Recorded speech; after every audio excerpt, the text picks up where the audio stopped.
Hey everybody, Adrian here, one of the co-hosts of Sidebar Forever, the new version of the former Sidebar Pop Culture podcast. Every month, Sidebar Forever posts brand new episodes discussing and examining pop culture and art-related topics. However, as a bonus and a reminder to listeners who followed us in our previous incarnation, we're representing some of our vintage back episodes. Many of our classic interviews and roundtables will once again be available in our podcast feed. So, please enjoy this back episode from the Barchives, and don't forget to subscribe to Sidebar Forever on sidebarforever.com, Apple Podcasts, YouTube, or anywhere else you get your podcast. And hey, follow us on our socials, Facebook, Twitter, and Instagram, so you don't miss a single new episode of Sidebar Forever.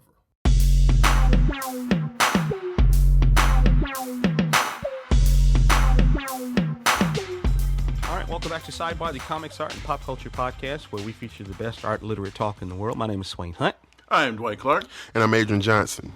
And we are glad that you all are here, and we are glad that we are here. Yes, indeed. Because we just had a great conversation with illustrator David Grove. Whoa, ho, David Grove. Doobie Brothers. A little Doobie Brothers. David Grove is an illustrator. He started working as an illustrator back in the late 60s? Mm-hmm. Late 60s, and you know his work. We'll get into that a little bit later on, but you definitely know his work. Mm-hmm.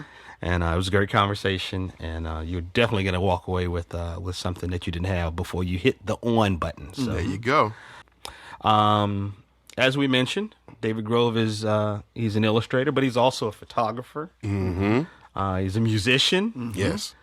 He sails boats. Yes. Mm-hmm. He skis. Mm-hmm. He's very much the Renaissance man. He had a book that came out last year.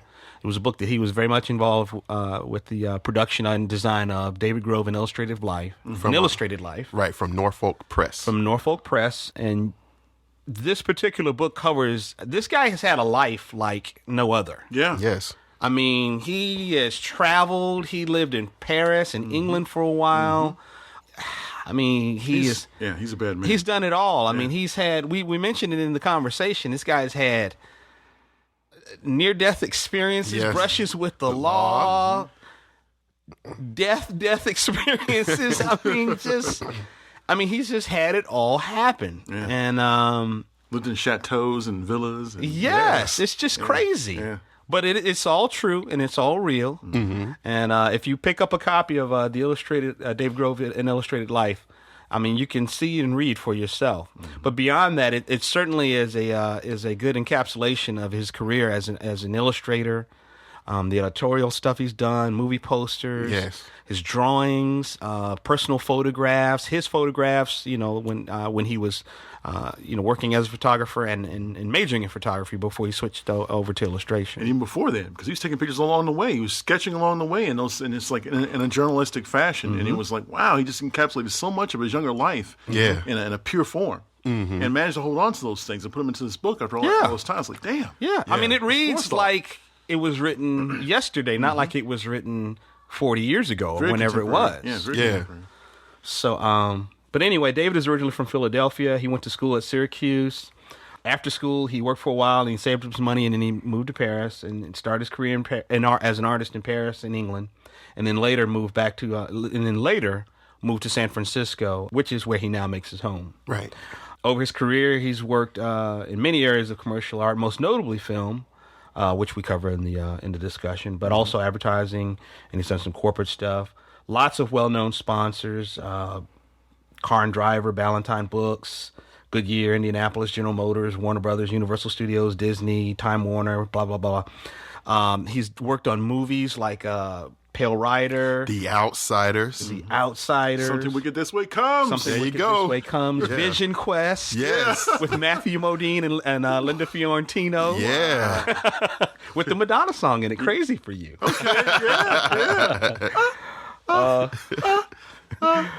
And Never Cry Wolf. I mean, the guy's just a brilliant illustrator. And We've got some friends who know him. Greg Manchess is pals with him. Everybody knows Greg Manchess, brilliant illustrator himself. Certainly. And Ninja, by the way. He is a ninja. He's a ninja. He is a ninja. That's true. I remember that. That's true. That's it. And also our new friend Ray Bonilla, who's an artist, great artist as well, based out of San Francisco, or based out of the West Coast, I should say. And anyway, David is fantastic. The conversation was good. Lyrical, even. Yes. Poetic. Yeah, Yes. Yeah. He's a humorous guy in a subtle way. Like he's not trying to make you laugh, but it's just his stuff is humorous. In some cases, he is trying to make you laugh. Right. Sure. Ray kept saying he's got a very dry sense of humor, but he's a funny guy. And he's very witty, very well read, very sharp, and just he had a lot to say. There was definitely some gold nuggets dropped in this one, so you got to bend down and pick them up. Yes. Put them in your pocket. Save them for a rainy day. Exactly. That's it. You can go to davidgroveillustrator.com for more details on how to get a copy of this book. It retails for $35. It's a softcover book, but we definitely recommend it. Yes. And David also mentions in the interview that he's got an upcoming gallery show at the Society of Illustrators that Greg Manchess is helping him put together. And it should be wonderful. He said 50 or 60 original pieces. All the stuff that you see online when you all now go and Google David Grove. Yes. There's a good chance that many of those are going to be at the Society of Illustrators show. So we encourage you to do so. And without further delay, we're going to go ahead and get to our talk. David Grove. The interview.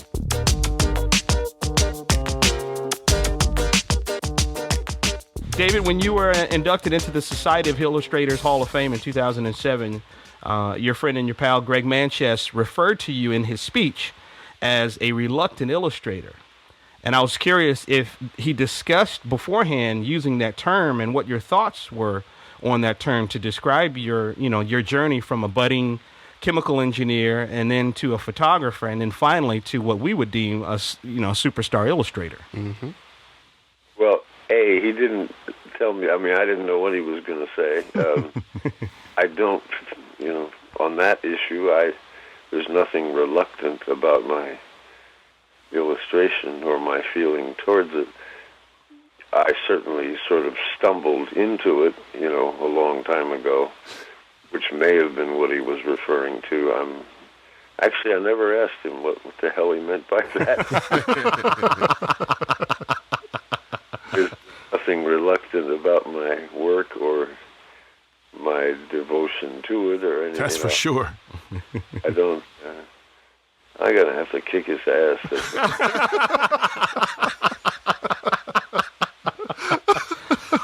Well, I would suspect, he was referring to the fact that you kind of took a pretty circuitous route to get to illustration, and then for you to be as good an illustrator and as good a craftsman as you were, it was like, okay, well, what took you so long? That kind of thing. Well, it can take, part of what ate up the time was starting from scratch 4 times. I didn't see it that way as a young man, but that did. I first landed in New York looking for work at the age of 33 or something. Most people would be doing it 23 or earlier, so. But I wouldn't have traded the previous 10 years for any damn thing, and I was doing what I was doing, and I didn't feel that old, but some of the, I think I mentioned in the book that some of the reps that I went to see were concerned that I was that old to be just starting out and all that, so. But it wasn't something that bothered me that much at that time, but starting over 4 times in 4 different places is time-consuming, let's put it that way. For sure. And you referenced that first 10 years in the book. For those who don't know, your book came out last year, David Grove, An Illustrated Life. And it is very much that, if anybody gets a chance to see it. It's very nice. Yeah. We've all had an opportunity to take a look at it, and it's a wonderful story. And the images are wonderful. But having traveled the world and lived abroad, David, and been great at many things, and had brushes with the law and near-death experiences and death experiences and, won awards and all these kinds of things. When you see your own life in print, does it look like fiction to you even? David Copperfield? Yeah. Well, it isn't bullshit. It all happened. Well, no, I just meant, does it look as fantastic to you when you see it all laid out? That was part of what I thought might be my edge on finally writing all this crap down and putting all the images together. I never was and never will be a Bernie Fuchs or a Wyeth or any of the giants, but I had a distinct feeling that I'd lived a much more bizarre life than they had, and I managed to get this far along the road, much to my surprise, I must say, and it seemed like maybe the combination of the two might be worth the book, and so yeah. I don't know what else to. Well, I can say this. When I read, I read a lot, and I think the number of nonfiction books that I've read in my life, I could probably put on the fingers of both hands, whereas my predilection is for old fiction and some new fiction, but I think that I didn't think of it at the time until it was all done, and a few people said, it reads like, and I realized that my model, for what I expect out of a book is sort of on the fictional side. It's a yarn by Maugham or Green or Le Carré or Ambler or whatever, and I felt comfortable trying to write it that way because that's the kind of writing I admired. Does that make any sense at all? Yes, makes perfect sense. Yeah. I definitely would agree with that. There we go. Hey, I made an answer. It's true. It's true. Fine, Dave. It's all right. You're on a roll, sir. And to add to your point, we see examples of your lyricism in terms of the way you read things and the way you think intellectually all throughout your work. It's not done by a man or by an artist that's not well read. You can tell. Mm-hmm. Thank you. Certainly. All of yes. Well, another thing too I wanted to ask David was in regards to life experience. It used to be, to me, my perception is that a lot of classic illustrators, I guess a couple of generations prior to, the current crop, a lot of them had practical life experience, either serving abroad in the service or traveling the world, or just something that they brought into their art rather than just looking at their predecessors and assimilating their styles. Do you think your experience in living abroad and such, helped to broaden your horizon and bring that into your art as well? Absolutely, yeah, and into my life, frankly. It's what made me, and me is what made my work. So even if it was a very domestic story or something, yes, your point is. But as a young man traveling through Europe, as we read your journals, it was a fascinating landscape of possibilities and observations, because as you read it from page 1 and we get to the very beginning of the book, you say, well, if you don't want to read all this, you just want to see the pictures, just skip to page 85 or 82. Right, 82. Yeah. And it's like, well, if you do that, in fact, you miss some of the meat and some of the fiber which builds towards a momentum, a crescendo, which is necessary to understand the rest of the book. So I was wondering, and we're all kind of wondering, in terms of your background and your upbringing, being the progeny of a mother and father were both artists. Was that did they teach you how to see? Did they when I say that, I know it sounds kind of cryptic, but did they actually bring things out in you and say, okay, David, there's a light there, but it's shining from up against the ceiling and it has reflections on I know it's kind of cryptic, but some people have said in the past that's the way they've actually were brought up as far as artists go. I was wondering if you had that same kind of upbringing.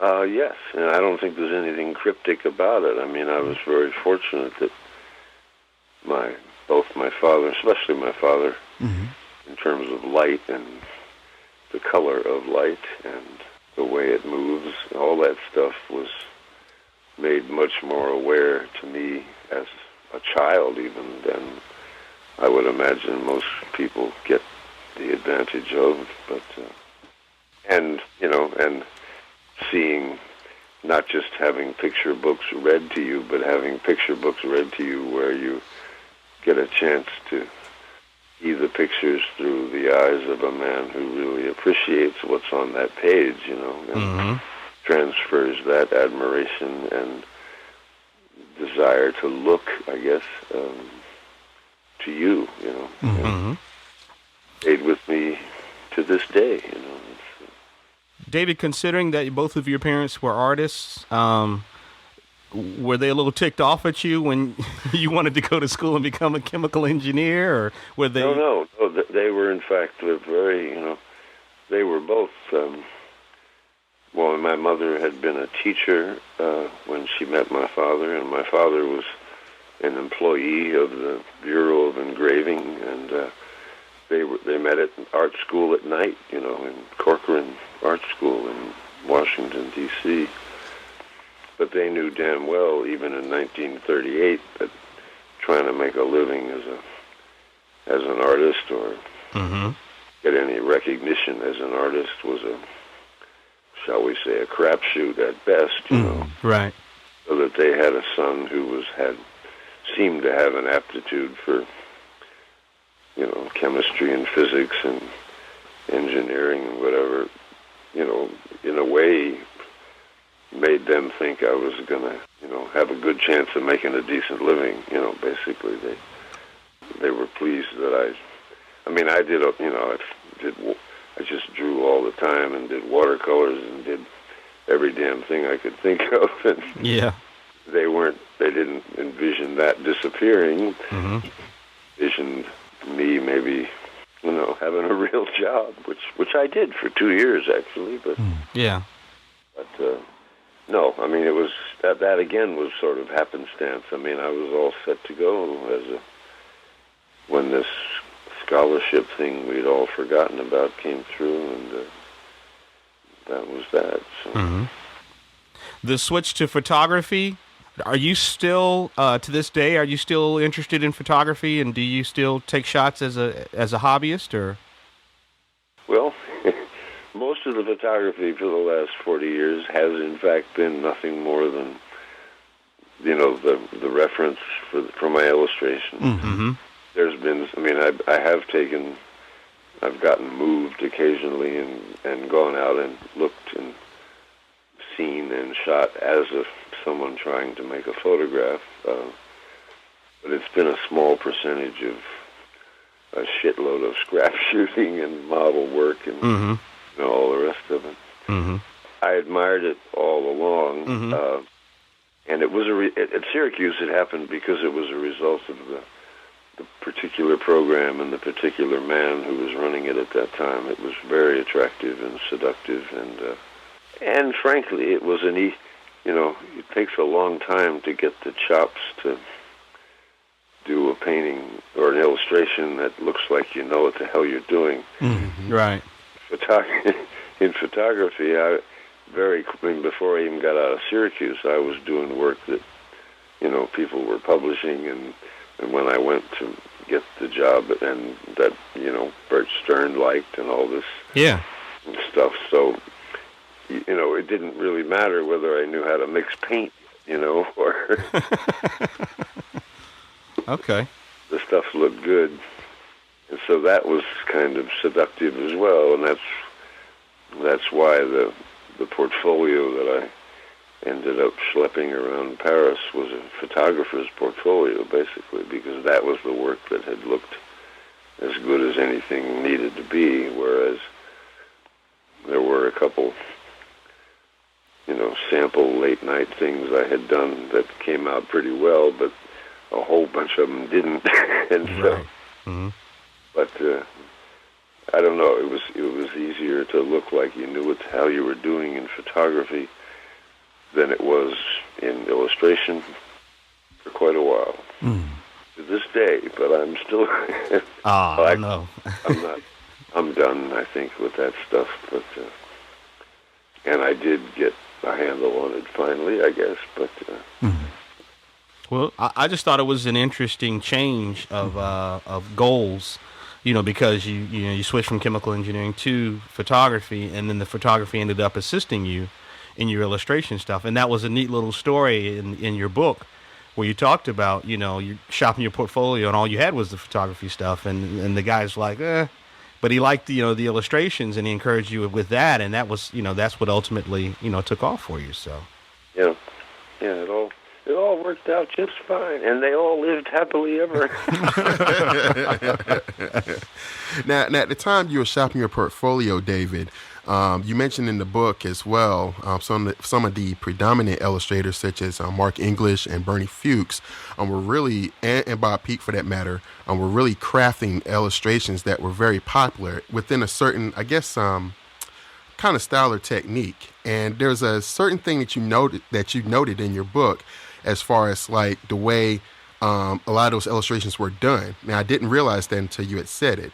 A lot of those illustrations, especially you can see it in Peaks, they were very vertical, as far as like you can see. Oh, okay. I didn't know where you were going there. Me neither. but Guy another drink, I mean.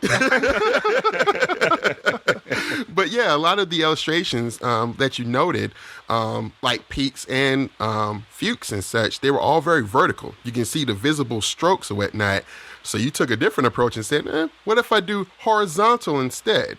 And you notice that a lot of your illustrations are, landscape formatted and such, but still kind of retain some of the feeling that Peak and Fuchs infused. The grandness skills there. Mm-hmm. Exactly. It's just the landscape. What was that word? I said grandness, yeah. The grandiosity. Yeah. There you go. and it seemed like a lot of the technique that they were using was very prevalent at that time. And I noticing like your early illustrations back in 63 and 64 that you seem to be using a lot of that before you found your own voice. What was the climate like in like the late 60s with that style being what it was, and how did you eventually find your own voice out of that, your own distinctive voice? Well, that was the damnedest thing was that I found it without knowing it. I can remember very clearly the first, I think it was at the Academy here, and some guy came up to me and said, how did you get your style? And it came at a time when I didn't, in my clearest, most analytic opinion, I didn't have one. All I had was a whole lot of shit I couldn't do as well as Bernie Fuchs did, And I was still groping around and still trying to, master my craft. But apparently something was going on that looked to other people like me, although I didn't know there was a me there yet. All I knew that there was yet another second-rate imitator of a truly great illustrator. So it was kind of like, wow, okay, I guess I have, that was the beginning. The second most important thing was at some point right around there, early 70s, actually. It wasn't the 60s, but, I don't know if anybody still does this, but I mean, you, at a point in the 60s and the 70s, you could see wonderful illustration fucking everywhere, Yeah. Mm-hmm. These wonderful magazines that were admittedly a bit feminine in orientation, but other things as well, especially paperback book covers, mysteries, which I was buying just to read anyway, and there was, Mitchell Hooks and yes, all the, just the coolest looking shit around, and so there was all this stuff, and it was like this constant input, and then the annual would come out once a year, and there was a point, just one of them, and and you would, and I was just looking and looking and looking at all this stuff all the time. And at some point, I said, "Fuck this." Mm-hmm. I really did. I mean, I just stopped looking. And just that was somewhere in the period where I thought, well, what the hell would happen if I made all the stroking and the textures on, horizontal instead of vertical? And what if I did this? And what if I tried mixing totally flat color with, scumbled textured crap? And, I just actually... Does this make you? Is this clear enough? I mean, absolutely. Yes. Oh yeah. Yes. It was a very arbitrary thing. I don't know what triggered it now, except I was just getting sick of admiring all this stuff and not being that good. And it was those two things that freed me, I guess, from the tyranny of published excellence or something. I don't That's a great way to put it, and I think that's something that a lot of artists, kind of struggle and deal with, even to this very day. Currently. Harder. I mean, where do you see the stuff? I mean, I guess it's on the internet or something, but I mean, sure. There's no magazines. Christ, and the book jacket covers. Oh God. Yeah. It's all begun by now, sir. Don't get me started. I mean, Jesus Christ. But now you do bring up an interesting point, David, in regards to the market as such in the early 70s, especially. That was kind of like the heyday for those paperback covers, and you just saw illustration everywhere. Now, in regards to having art directors being able to contact you and reach you, I know that a lot of professionals at that time, they kind of thought that self-promotion was a bit unseemly, and that maybe the only way that you actually saw what an artist was doing was to see advertisements or the actual art in the printed form. How did art directors get in contact with you, and were you a bit of a self-promoter yourself, or? Well, let's see. I mean, I did my share of, dragging that damn portfolio around here, which is totally pointless. And then when I finally had the balls to submit a piece to the New York show, or pieces or whatever, and they got in, and I thought, and I went to New York, and I knew, my bedroom was full of Valentine, Bantam, Dell, etc. So I knew who I wanted to see, and it was, I don't know. I mean, it wasn't that I made appointments with everybody, and I got to see them in a week, and they seemed to like the stuff I was carrying, and I was, in San Francisco, and this was New York City, and this was an era hard to imagine by someone your age, but, there's no FedEx, there was no fax, there was no, I might as well have been living out of a Conestoga wagon,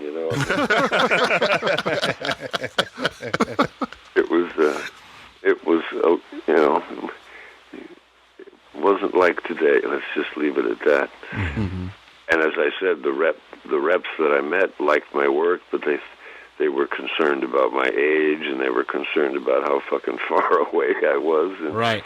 So it was like, man. But the book guys, I literally went home from that trip with a suitcase full of books, from the publishers of the stuff I'd been reading and admiring. So, and literally, it never stopped. That was it. I made that one trip with a brand new blue velvet suit. It was quite striking, I might add. Right. And I never, I had more work than I could handle for, I think I said 10 years in the book. I think that's not when I looked at the, probably was more like 7 or 8 years. But just by sending in stuff, and they liked what I sent in, and then they sent me more. And the books were great because they were 2 and sometimes 3 month lead times, so, it didn't, there was time to get the damn thing finished and packed up and taken to the airport. It wasn't like the kind of deadlines that Greg lives with today, shall we say. And okay. One other interesting thing to me, when I left London and got back here and was putting together the stuff that I was going to take around and show people in San Francisco, I looked at it and I realized that almost everything I picked was from working with men who had decided to circumvent the rep middleman at Artist Partners. The art director or the art buyer or whatever he was had indicated he wanted to meet me, and from that point on, all contact was kind of direct, I met. Cool. And those were the pieces that were the ones that were the best, When I looked at the collection I'd made here in San Francisco, it was like 90% pieces that I had done for art directors I actually got to know as sitting in a pub with a nice half pint of bitters and and I've thought, okay, so there's something there, and so I didn't feel, after the lukewarm reception I got from the reps anyway, I thought, screw it, I'll just try it without them, and that's what happened. That I never have had a rep in America ever, and well, shit, folks, I got this far. Exactly. Now, with your move to San Francisco, David, since you're out there in San Francisco, close to the center of filmmaking, and this is a segue into like your film poster work, the brief stint in the early 80s, late 70s, early 80s. How did you come across that work? Did you represent yourself, as you said that you didn't have a rep or agent, or how did you first come into contact with that particular industry? A wonderful man named Roy Alexander. He just called me up one day. He had a thing he was working on that was kind of, not mainline kind of filmmaking, and wanted something different. And apparently he'd been noticing my work in magazines and books, and he really liked it. And he literally just called up one day and said, "Would you like to work on a movie poster?" And that's how it happened. No reps involved, and no. David, we have a mutual friend in Ray Bonilla, an artist, mutual friend, and good art, yes, very much so. And he told us that there's a really interesting story surrounding the creation of the famous, and I'll say even infamous, "Something Wicked This Way Comes" poster. Yes. And we were wondering if you would share that story or some of what happened with that, the creation of that image here with us today. That was for the same man. It was the next job he offered me after I did Never Cry Wolf. Mm-hmm. He did the same thing he did with Wolf. He just sent me a rough cut of the film and wanted me to come up with something. There were no suggestions, no input of any kind beyond do something wonderful. Mm-hmm. And it worked out pretty nicely with. We were all happy with the Wolf thing, and so he, took the same route with Something Wicked, and I thought I had this wonderful idea. I mean, I think it probably was a wonderful idea. I just didn't quite pull it off, but I did, in fact, this diabolic sort of merry-go-round horse. With I even rented the goddamn, what's the name of the merry-go-round? Carousel? In Central Park. I got lights and generator and Christ, all kinds of and picked out that's an incredible collection of horses on that thing and I found a beauty and lit the son of a bitch, and Wow! Holy cow! Who's that guy? It's awesome. Anyway, I got back to San Francisco and I started this painting. When I told Roy what the idea was, he said, "Well, okay." And I could tell he wasn't jumping up and down, but I was so convinced the image would be, just wonderful that I just plowed ahead and I tried to paint this son of a bitch, and I just blew it 2 times in a row, and I couldn't make it work to save my ass, and it was really frustrating. I mean, I did the best I could, and I sent it to Roy, and the next thing I knew, things got kind of silent in L.A. for a while there. It turns out they had turned to Mr. Peak in the interim, and then maybe a few others. I don't know. I mean, I was busy. I wasn't paying that much attention. But then, sometime later, Roy called back and he said, "I got a sketch here. It actually came from London."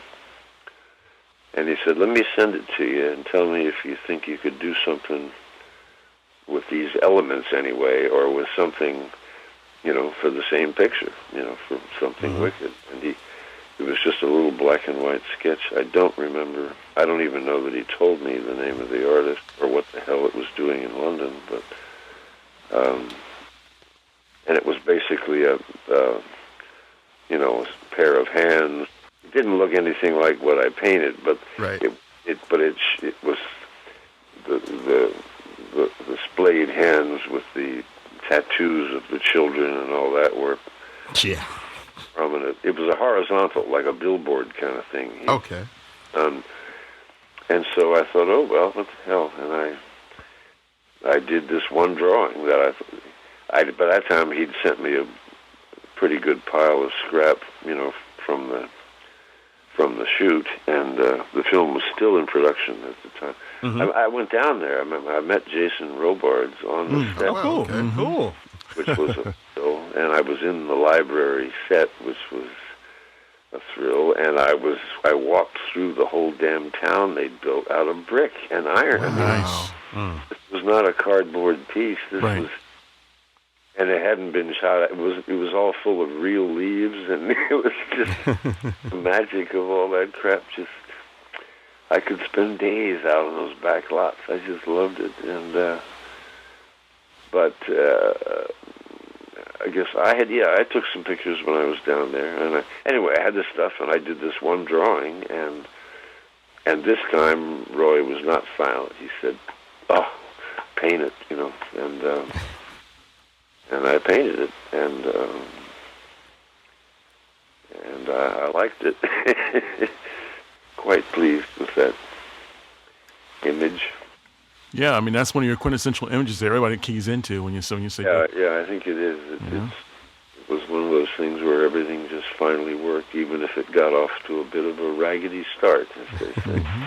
Now, David, of course, when you get hired to do a job, you're trying to please your client. That's your goal, is for your client to be happy and so forth. But I'm certain that all of your peers and all of the guys who were working, in editorial illustration and commercial art, surely at that moment they must have recognized, okay, you had the skills, that you were the guy at that point.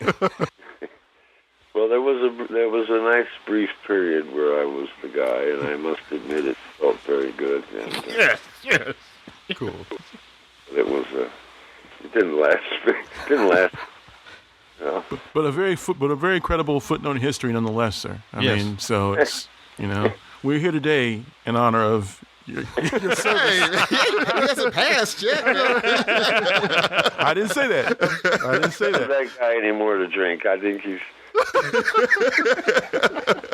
Well, what I wanted to add too, as well, David, is as Dwight was trying to encapsulate just that brief period of movie poster work. One of my favorite images by you ever in your catalog is that Outsiders poster from 1982 from that film. I love it. Yes. In fact, I have that page bookmarked in the book to flip through when I pick it up. It's a wonderful image. And what I wanted to know in regards to not only just that, but like you just mentioned on Something Wicked, having the opportunity to have access to the sets, to maybe speak with the director or other key elements to assemble, and get the image that you wanted. Was it, I don't know if it's still that way today, but, how helpful was that with the process of trying to put together, the final image that everyone, could agree on? Sometimes it was. Sometimes it happened. Lots of times it was very remote. It was a package of stills arriving by FedEx, But okay. Other times it was meetings and screenings, and like in the case of Carol Ballard, it was weeks of being able to play with a Steenbeck and actually pick the frame I wanted them to make a print of, Wow. And that was a first, You shoot, you do your shoot, right? Mm-hmm. And you everything all set up, and then you look at the slides and you see what the hell you got. Here I was with this magic machine. I could just go, and I could get that guy's hand exactly there, and they'd mark the frame, and then 2 days later I had a huge color print of, it was like you could actually control time after.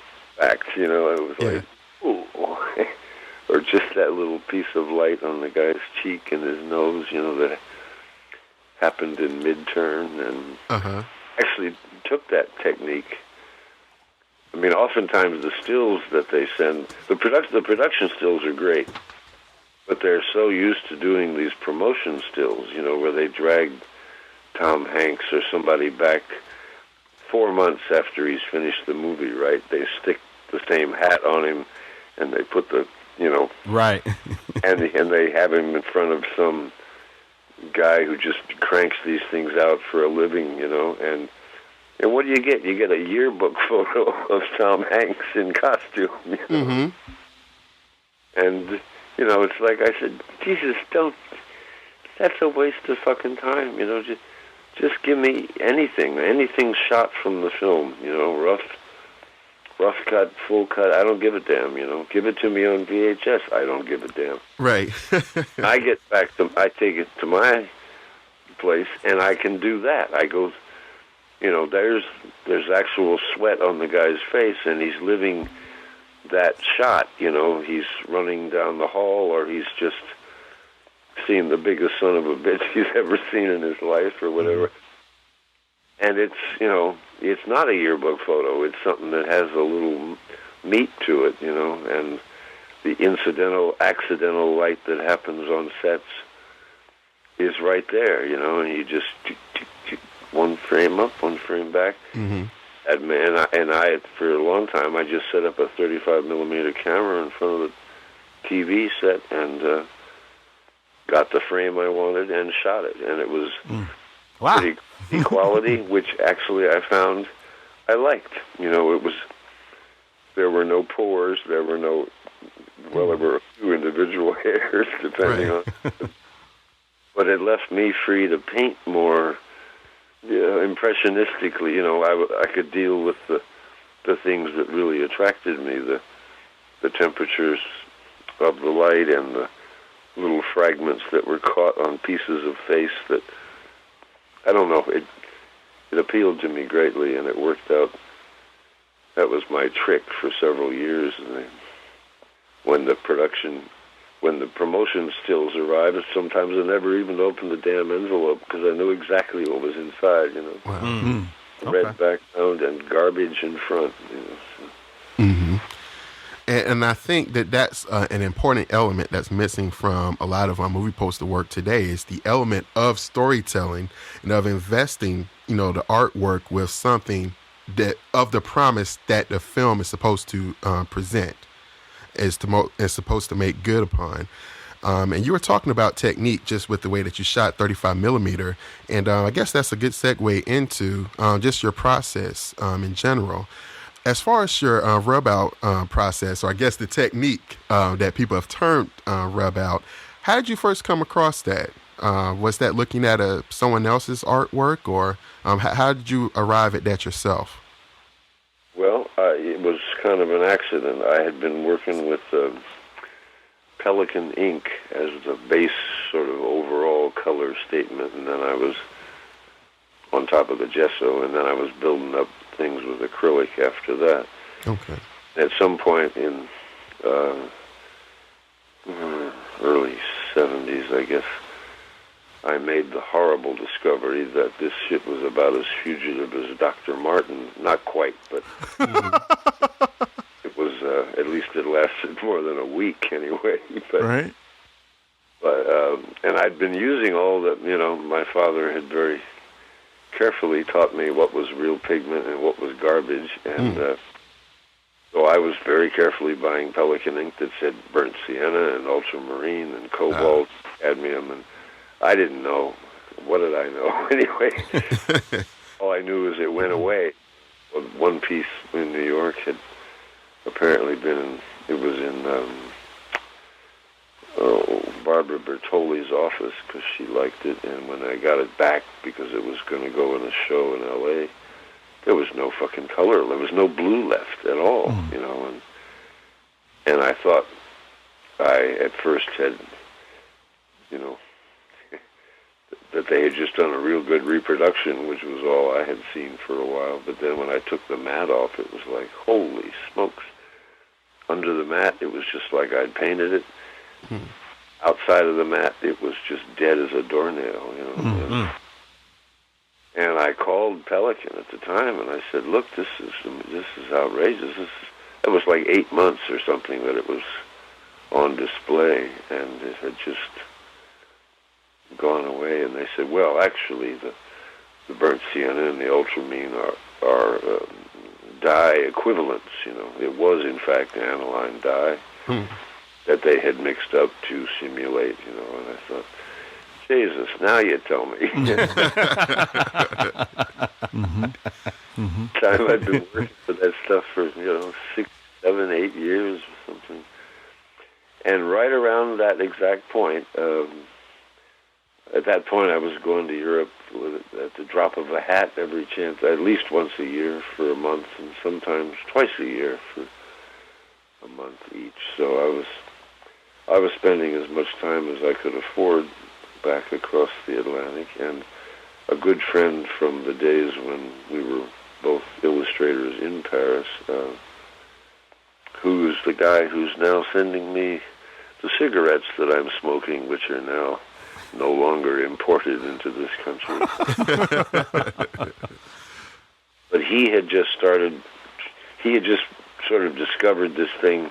He was using gesso like I was using, and he was putting gouache on it, and he discovered that it lifted. It isn't, rub out is a bad word, I think, because you don't rub a damn thing. You just moisten a brush or a Q-tip or something, and it literally lifts away, you know,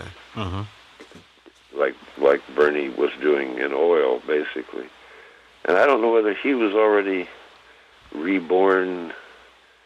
I don't know the timing of his second incarnation. Right.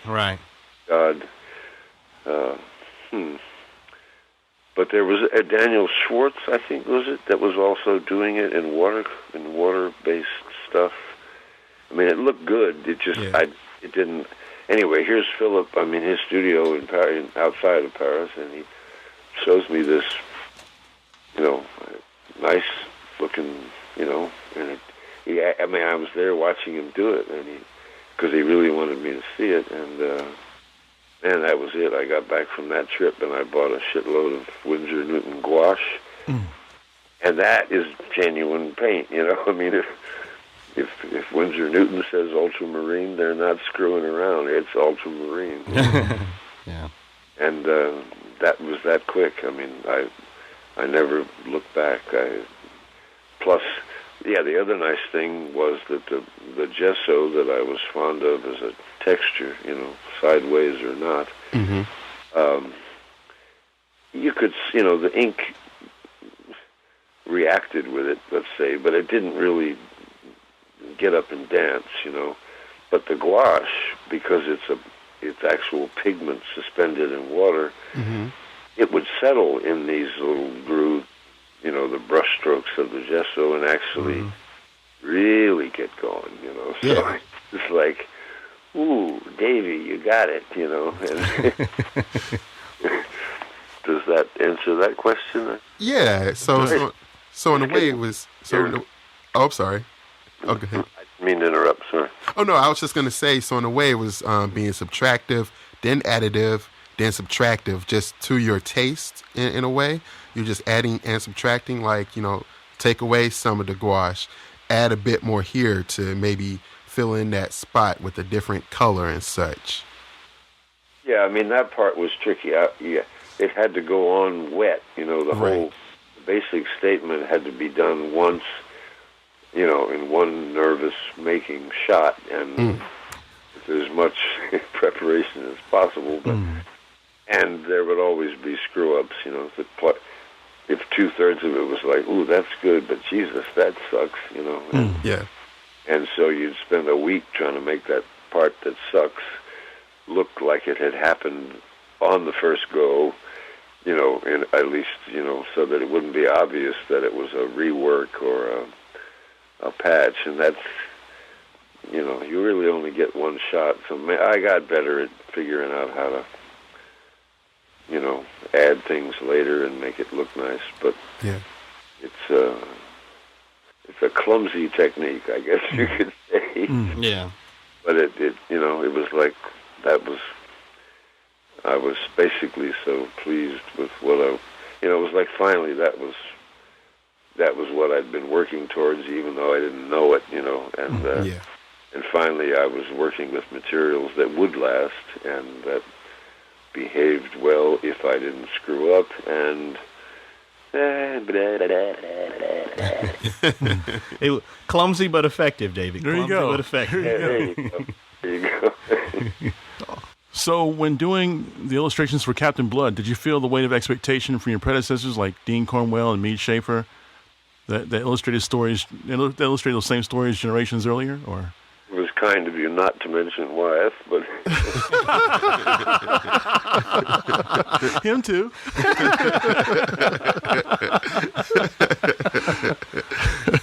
Jesus.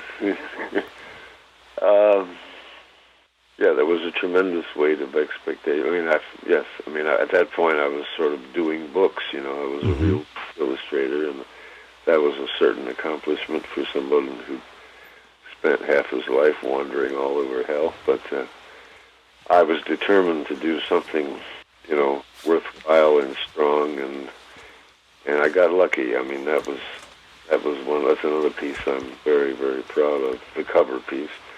And it was one of those books that Leone did where he was going to make a big enough splash that he wanted a cover and an inside cover or a step back or whatever they call it. Mm-hmm. So I had these two significant paintings to do, and I worked my ass off, and I was, you know, proud of them. I still am. I mean, the blood's been hanging in my living room for 30 years now. Wow. Yeah. In a 200-year-old gilt frame that weighs about 100 pounds. It looks terrific. Oh, it does. That's awesome. It really is. Oh. And we have no shame here at SiDEBAR, so we're gonna ask of you that you would send us a picture of that frame with that of Captain Blood in it. That would be so awesome. We can, you know, Swain shaking his head like, no. I don't know if, you know, what do you think? Are you serious? Yes, very much so, sir. If you would be so kind. I would be delighted. Yeah. Oh, wow. Okay. Wow. That would be awesome. Yes. I think Greg's already got a shot of it, so we could... He's been shooting the shit out of my living room.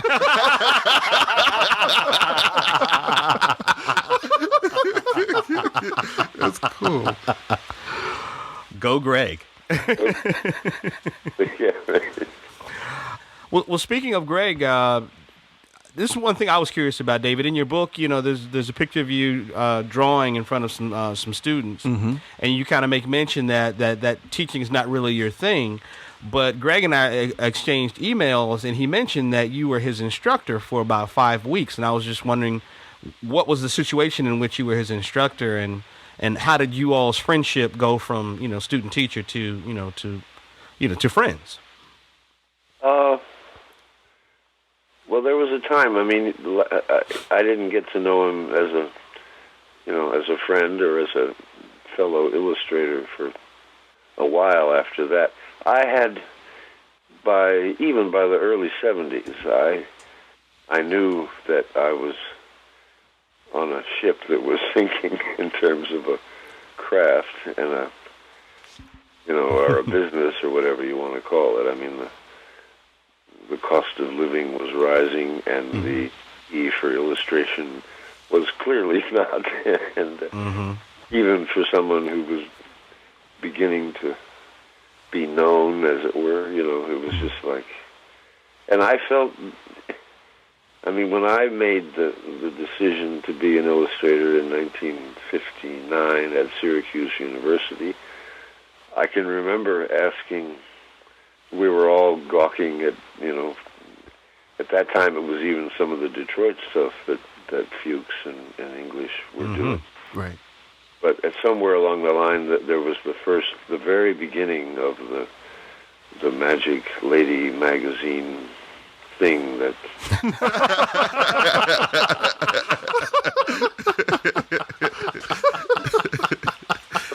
Funny about that. Because we understand the certain amount of trepidation when you say that. The way you said it, though, I mean, the whole thing, I guess McCall's and Ladies' Home Journal, Red Book, that was the market. That was just starting, and it was just jaw-dropping work. And I was this was a small class, maybe 15 kids, and Mr. Vargo, who was the whole department actually at Syracuse, and I remember I asked him. I remember one day I said, "Do you have any idea what he gets paid for this, spread we were looking at?" I don't know whether Vargo made it up, or I don't think. I mean, I think he'd been a practicing illustrator. He knew the business, and he said he was quite sure it was about $1,000, and it was like, wow, because. Believe it or not, in 1959, $10,000 a year was a very, very good salary. So that was good money, And I'm looking at this page, thinking, this guy has to do just 10 of these a year, and he's set a decent living. I mean, a damn good living, in fact. And to me, that economic, that was like, yeah, illustration could, that could work, Yeah. And so I literally I remember that, I mean, I thought, yeah, I could, and plus I love doing it, what more could you ask? So 20 years later, I'm a guest lecturer or whatever at the academy here, maybe 18 years later or whatever, and 10 grand a year won't even buy you fucking lunch, right?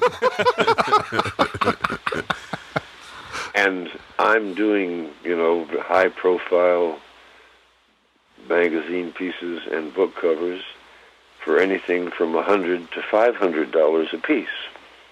Wow. And I realized, something had changed, right? Sure. And a little later on, somewhere along the line, I was getting $1,000. I remember I hit the first job I got for $1,000. I thought, well, there's the $1,000, but it was worth, virtually 27 cents on the dollar at best from what I had thought I was heading in the right direction, Real shock came. Listen to this. In letters from N.C. Wyeth to his mother, I guess it was. Yeah. No, actually, it was a book. It was a collected book of letters, which I still have. But he'd written to somebody else, somebody who'd written, a fellow artist who'd written to him for advice and about whether it was a good field to go into and all this stuff. And the only time I've ever seen any reference to actual numbers, but N.C. Wyeth in 1913 got $1,000 a painting for Old Blind Pew. Wow. What? That whole, there was what, 10 illustrations? I can't remember. But Scribner, he got $1,000 apiece in 19... As near as I can tell, a really good salary, annual salary in 1913 was something on the order of $675. Wow. Think about that, guys, for a minute. Things hadn't just deteriorated from when I looked at Bernie's spread in McCall's in class in 1959 to 19... But this was the Titanic, you know.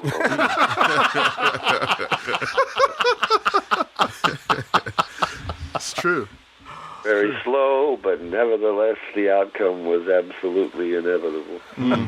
So I didn't see any point in teaching. You know, I mean, I didn't see any point in encouraging anybody to get into this mess, because it was practically a guaranteed way to spend the rest of your life sharing a flat with 4 guys, you know.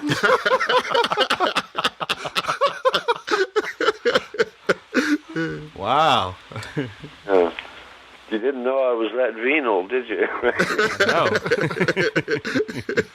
But it makes sense. So there was a wonderful lady named Barbara Bradley who really, she ran the illustration department at the Academy. And I don't remember the name of it. There was a very nice man who ensnared me into this 5-week program at CCAC, which is where Greg stumbled into. But, you know, short little things like that I would get badgered into. But Bradley constantly harangued me for 8 years to become a teacher or a professor or a faculty advisor or some goddamn thing, and I just steadfastly refused. I mean, I dearly loved the woman and I admired her immensely, but I just felt funny about making illustration look like a good idea, you know, in terms of anybody who was going to try to raise a family or own a fucking car or anything, you know. It was, I don't know, does that answer? Or was that even a question? No. It explains what I was saying, how you ended up on the 5-week stint, and certainly how you and Greg met. And it's interesting that you would shun these offers and really have the courage of your convictions to think, okay, well, if this is not something that I see viable for myself, how can I possibly take money as a teacher and encourage other people to do it, although they may love it and still do it anyway? Yeah, and part of the problem was getting really bad because as more and more illustrators were having more and more trouble trying to make a living, many of them turned to teaching to make, so they could have food on the table and a mortgage paid and save up for their kids' education. So it was a spiraling, you know, it was a bad scene. I mean, it was more and more young kids were being not exactly led astray, but you know, I mean, and the truth of it is, you know, it wasn't print. Yes, that's pretty well. I mean, that word didn't even exist when I was an illustrator. That's all there was. Right? Yeah. But now they can derogatorily say, "Oh yes, well, print's kind of fucked up, but look at all this animation and look at all this, you know, conceptual work for, you know." And in fact, people are making a living doing that, you know. Yeah. But that doesn't have a damn thing to do with what I think illustration is, you know, or what it was to me, you know. And I wouldn't be a very good teacher of anything like that anyway. But I mean, there's something out there now under the category of illustration that's, you know, that has a potential for, you know, making a reasonable life for people, but that hadn't quite surfaced at the point of time I was referring to, you know. I just saw the magazine and book cover thing kind of sinking a wee bit lower every year, and and the iceberg had passed by a long time before. Mm-hmm. David, last question for you is you've got a show coming up at the Society of Illustrators that Greg is putting together. We hear, and we were wondering if you could talk a little bit about it, or if you're able to talk a little bit about what it'll be and what people can expect who might go by. Well, just about everything I could find. I'm quite. That was a wonderful thing to have happen, and not as we speak, but I mean, it's being organized now. It's going to be 50 or 60 pieces going all the way back to the Bronze Age, I suppose. And, I'm just tickled shitless that it's happening, and it's definitely going to happen. For a long time, I wasn't even letting myself believe that, because it was all sort of second and third hand stuff through whatever. But my understanding is they're going to put the damn thing on the wall, and I think it's going to. Well, I'm entitled to my opinion, but I think it's going to look terrific. Yeah, certainly. Yeah, I think it is too. It's supposed to be this summer, correct? Yes, I think it opens on June 5th and runs to July 28th, which is a nice, nearly 2-month stretch. And that makes my day. Believe me. I mean, I had slipped so far into obscurity that it was pretty much. I mean, it was completely over for me back in the end of the 80s and all through the early 90s, and it was Greg that kind of pulled me out of whatever stupor I was in, and through his friend Irene managed to get me some illustration work to do, which I didn't screw up too badly. And one of the best things they ever did, sir. Yes. Seriously. But I mean, I was kind of depressed for quite a while there, having worked that hard and seen everything change, and not having a call for a job for years at a time. I mean, it was a little hard to deal with.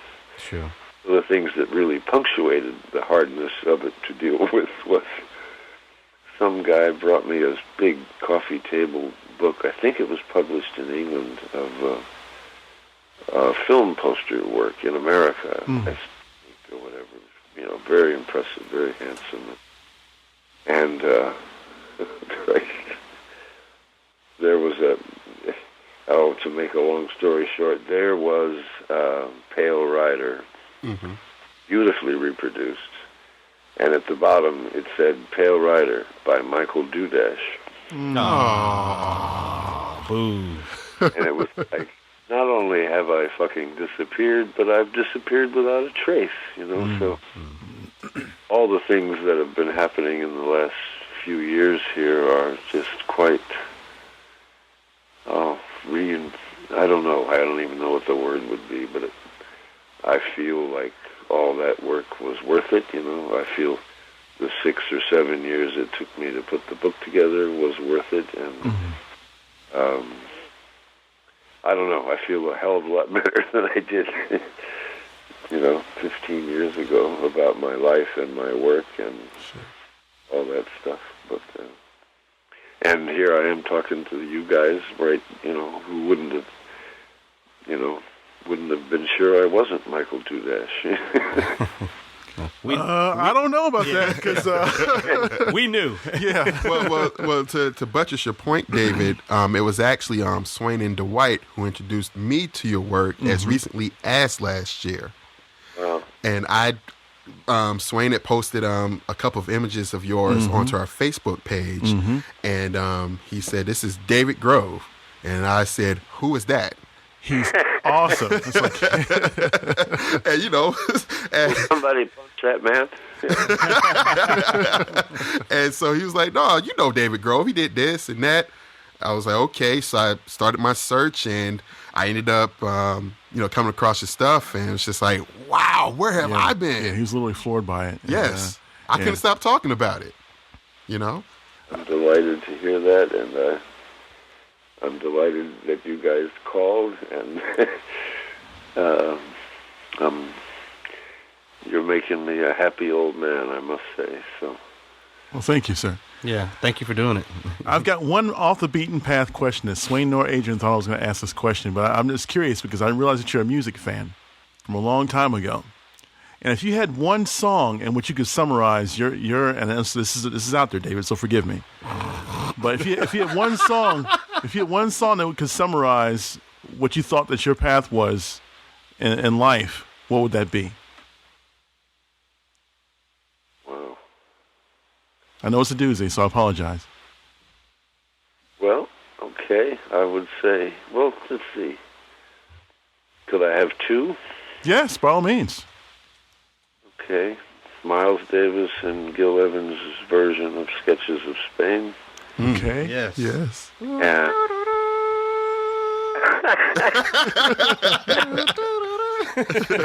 I hope people won't think that's me, for Christ's sake. And the other piece that is very much a part of my heart is by a guy who was a good friend of mine, actually. Les McCann did a version of Django, which is the song not by Django, but by John Lewis, as an ode to Django. That's a brilliant piece of work. That Les's recording of that is still the strongest. I don't know, still puts chills up my spine 50 years after I first heard it. So wow. There are no lyrics. I mean, there's no storytelling involved. It's just music and the changes and which may not have been what you were asking, but tough shit.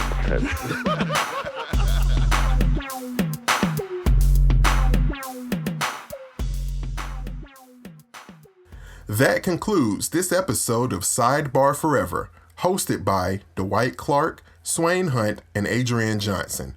You can find us online at sidebarforever.com. Any emails or questions can be directed to us at sidebarforever@gmail.com. And also, subscribe to us on social media. You can find us on Facebook, Twitter, YouTube, and Instagram.